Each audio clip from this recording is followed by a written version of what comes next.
Before this video begins, I would like to give a quick thank you to my Asbantium level patrons Fallon Cortez and Nathan Gibson. Thank you so much for supporting the channel. As we grow ever closer to Doctor Who's grand 60th anniversary, it's important to remember just how lucky we are to have 3 full-length episodes, because not every Doctor Who anniversary is created equally. Previously I covered the 10th and 20th anniversaries, seeing ambitious multi-Doctor stories with high stakes and a special feeling setting them apart from regular episodes. However, this isn't exactly the case for Doctor Who's 25th anniversary, which manifested as the aptly named Silver Nemesis. Often forgotten about when it comes to anniversary stories, Silver Nemesis sees the 7th Doctor and Ace caught in the crossfire between iconic Doctor Who monsters, the Cybermen, and neo-Nazis. Excuse me, what? Yes, you heard that right. 80s Who was kind of weird. Silver Nemesis is not a popular Doctor Who story, ranking 9th out of all 12 7th Doctor stories in the most recent Doctor Who magazine poll. But why is it so disliked? Does it deserve to be? Or is it just a bit misunderstood? Well, as always, that's what I'm here to find out. So grab your silver bow and arrow, because it's time to take a deep dive into Silver Nemesis. Or as I like to call it, that awkward time Doctor Who tried to do Indiana Jones. This may qualify as the worst miscalculation since life crawled out of the seas on this sad planet.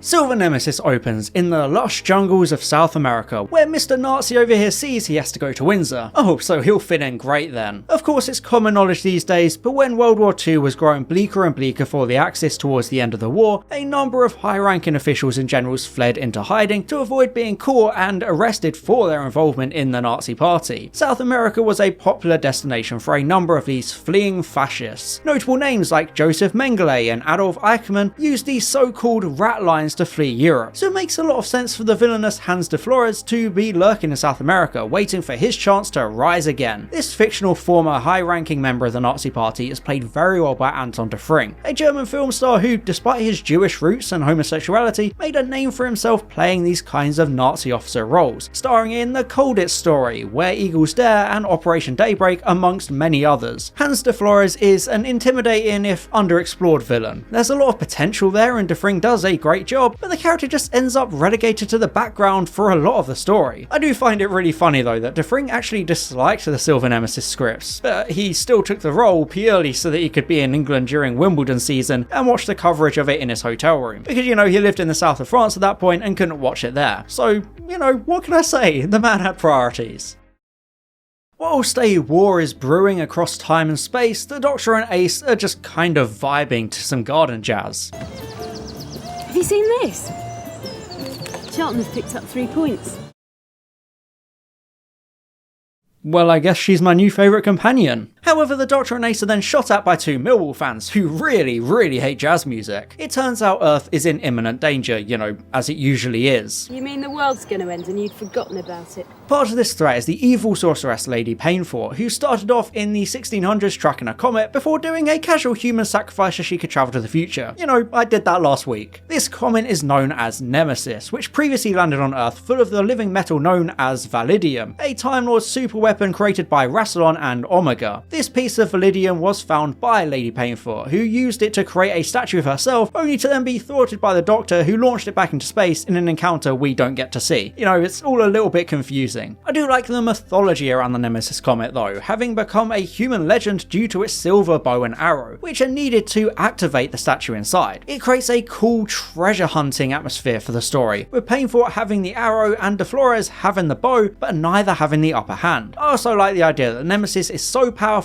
it affects Earth even when orbiting, causing large-scale issues every 25 years like the 2 World Wars and the Kennedy assassination, suggesting that the mere presence of this weapon can create such a tragedy and destruction. The chase is now on to reach the Nemesis comet when it crashes outside of some warehouse hangar thing in Windsor. The Doctor and Ace travel to the castle itself, blending into a crowd of actual Doctor Who crew members such as directors Andrew Morgan, Fiona Cumming and Peter Moffat, writer Graham Curry, and some other crew members along with the actual writer of the story himself and Nicholas Courtney of Brigadier Lethbridge Stewart fame. This was meant to be a farewell salute of sorts to John Nathan Turner, who was under the assumption he would be leaving Doctor Who at the end of season 25, so it was meant as a bit of a symbolic gesture to the producer of the show. Anyway, in their usual rebellious nature, the Doctor and Ace break in and start chasing some random woman with corgis. I don't know, she doesn't seem to be that important. Towards the end of part 1, De Flores' faction arrives to stake their claim of Nemesis, although I guess they just kind of forgot forgot about needing the arrow. However, just when the story builds up this narrative about the two factions trying to get to Nemesis, there's suddenly a big twist at the end of the first episode. What are they? Cybermen.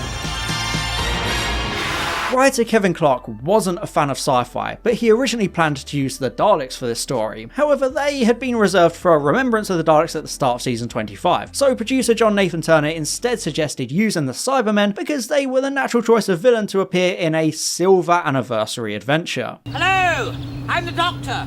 I believe you want to kill me! I do quite like the design of the Cybermen in Silver Nemesis. They're largely the same idea as Attack of the Cybermen back in season 22, but the shinier headpiece really makes them look fresh and truly metallic. There's this lovely chrome finish to their helmets that sets them apart and prevents them looking too plasticky like previous Classic Who Cybermen. And for the many flaws later in the story, the Cybermen come across as really efficient and deadly when they first show up in Silver Nemesis. As soon as they enter the picture, everything descends into chaos, with an all-out war between the neo-Nazis and the Cybermen, with exciting 80s action music blaring. It's by far the best sequence of the episode, an intense gunfight with dramatic explosions that probably took up most of the budget, with the soldiers struggling to fight back against these unstoppable monsters. I always adore when Doctor Who pits super advanced, unstoppable villains against ordinary humans with guns that do absolutely nothing to the more advanced monsters, showing a remarkable gulf in technology and ability. A scene like this really emphasises the threat level of the Cybermen, as they only really fall victim to Lady Painfort's gold-tipped arrows, since gold was their established weakness in Classic Who. The soldiers themselves are absolutely useless against the Cybermen and get completely wiped out with the exception of De Flores and his right man Cole, who run away. Of course, some of the soldiers' deaths are a bit ridiculous, flopping over or overacting and looking a bit goofy, but then again that's just something you have to deal with when it comes to Classic Who. You know, it's part of the charm. After the interesting build-up of part 1 and the exciting opening gunfight of part 2, the rest of part 2 just kind of falls flat and stalls for time as the characters all just walk around a bit. There's a whole 15-second sequence of the Doctor just walking along and whistling, which really could have been trimmed down a lot to add in some more important moments in, you know, here and there, just a couple of seconds of something else. Hell, to block the Cybermen signals, the Doctor and Ace just sit there listening to jazz again. It's all a bit of a fever dream, especially when Lady Painfort and her servant Richard get in a fight with some random thugs on the street. I genuinely don't know what the point of this scene was, although it is fun as Richard sees some llamas and is absolutely terrified of them. I mean, to be honest, those things do have a hell of a spit on them.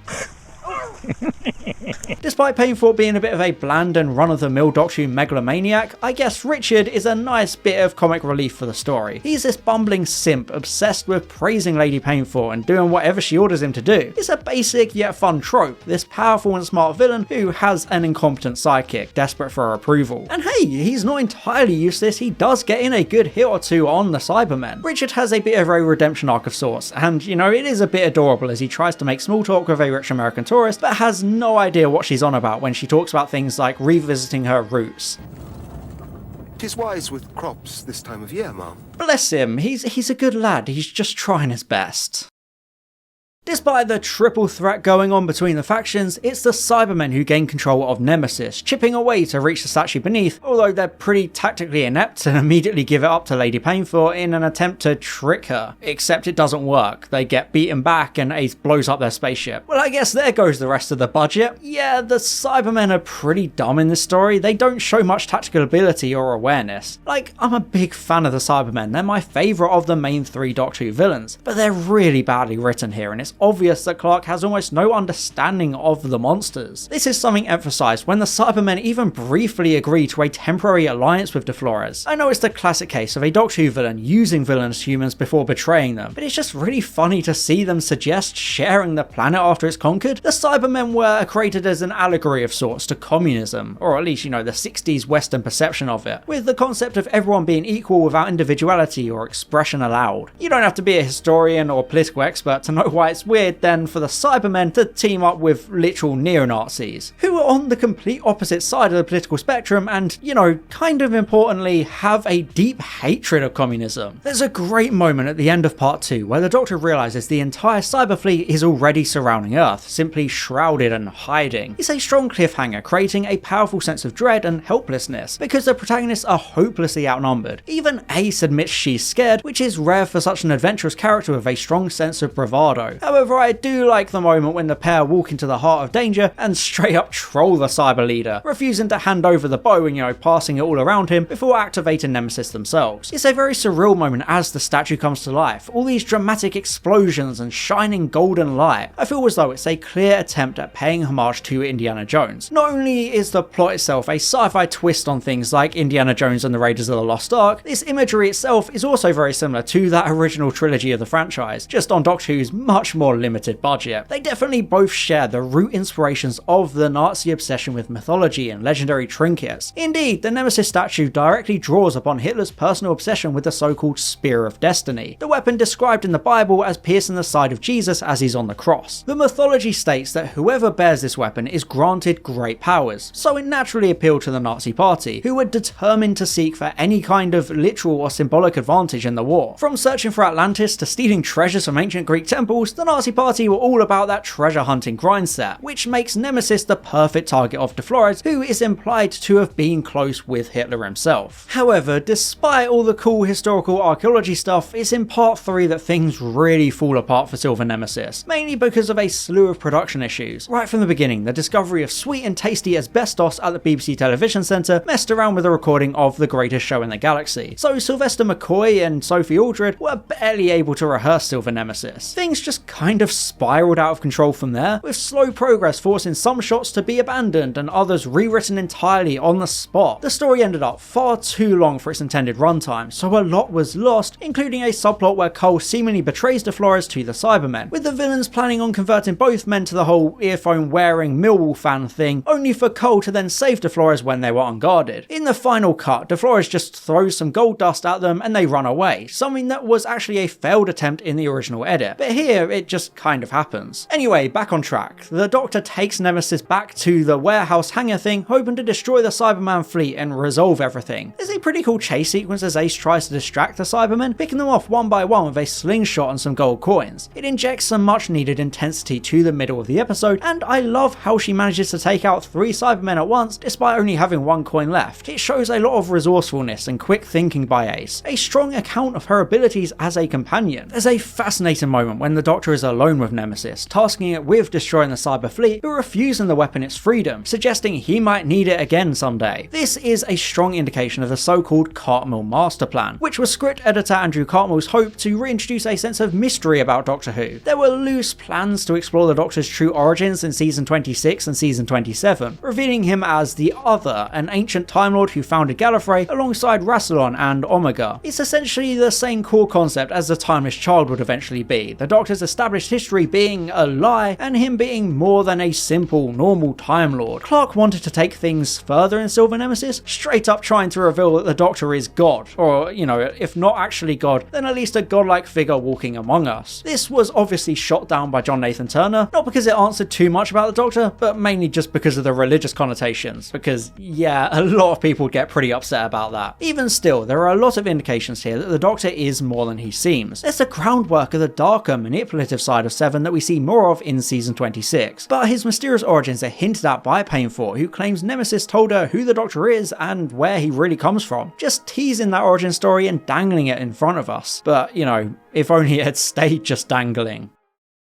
It's at the end here that De Flores suddenly shows up again, doing the Indiana Jones villain thing of swooping in to claim Nemesis as his prize now that the Doctor has done all the hard work and he has no opposition anymore. Except he and Cole then immediately get shot by the cyber leader. I guess that's what you get for celebrating too early. He did not see that coming. And then Lady Painfort shows up too, demanding the bow, otherwise she'll spill the Doctor's dirty secrets, like that one time he left skid marks in President Bruce's toilet but blamed the Master. But then Seven just turns around to her and just says, bet. You had the right game.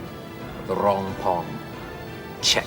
Out of madness or desperation, Lady Painfort jumps into Nemesis and merges with it as it flies off into CGI space and a bad explosion of the cyber fleet. Wait, that was it? All of that mythological treasure hunting and Cybermen versus Nazis just for the narrative to end so suddenly and abruptly? Yeah, it just kind of happens. You can blink and you'll miss it. It's very unsatisfying and you can clearly see how much the pacing suffered from all the editing and all the issues while filming. It's a disaster. But at least we get that final redemption of Richard as he saves the Doctor's life and gets to go back home in 1638. Like I said, it's a very sudden and anticlimactic ending, but it's clearly meant to lead into season 26's exploration of the Doctor's true nature.